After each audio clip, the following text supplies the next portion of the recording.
Everyone আসসালামু আলাইকুম। চলে আসলাম নতুন আরেকটা ভিডিও নিয়ে। আজকে ভিডিও শুরু করলাম রান্নাঘর থেকে।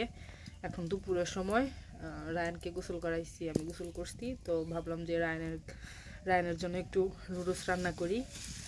তো এই লুডুস রান্না করতে আসলাম। তো দেখতে থাকুন পুরো ভিডিওটা। ভালো লাগলে লাইক কমেন্ট শেয়ার করে দেবেন, পাশে থাকবেন। আর দেখুন আমি কিভাবে লুডুসটা রান্না করি।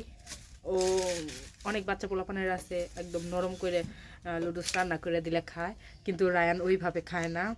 ওরে যে আমরা যেভাবে লুডুস রান্না করি, মানে বড়দের জন্য যেভাবে রান্না করা হয় ওইভাবে রান্না করলে ও খায়। তো তাও তো অনেক দিন হয়েছে অসুস্থ, কোনো কিছুই খায় না সেভাবে। তো ভাবলাম যে দেখি একটু লুডুস রান্না করে দিই, খাই কি না। তো দেখতে থাকুন পুরো ভিডিওটা, আশা করি ভালো লাগবে। যেদিকে আমার পানি গরম হয়ে গেছে, আর এই যে মিস্টার লুডুস, এটা খাওয়াই আমি বাবুকে।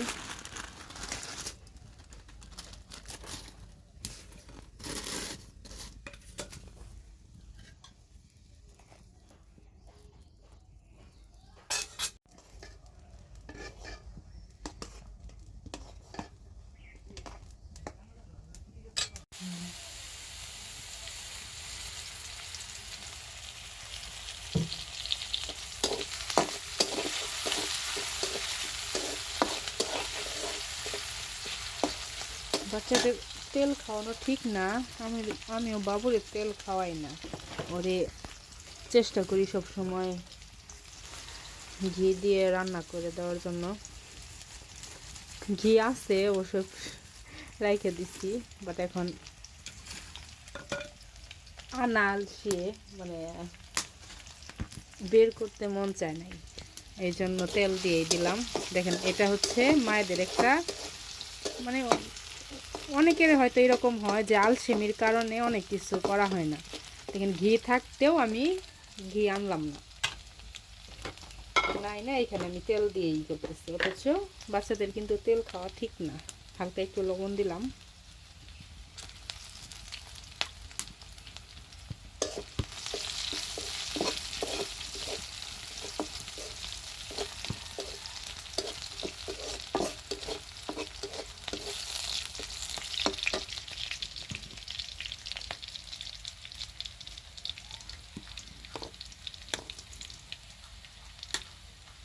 ক্যামেরায় ডিমটা দিয়ে দিচ্ছি। ডিমটা আসলে এক হাত দিয়ে দেওয়া যায় না।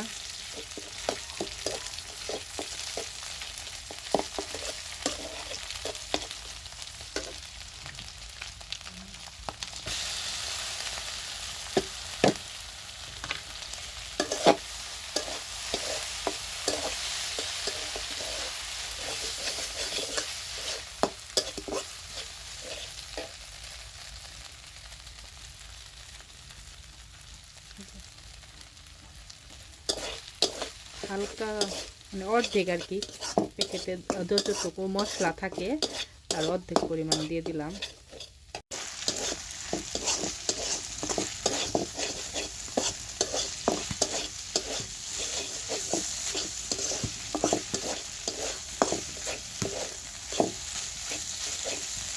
এই যে আমার লুডুস রেডি।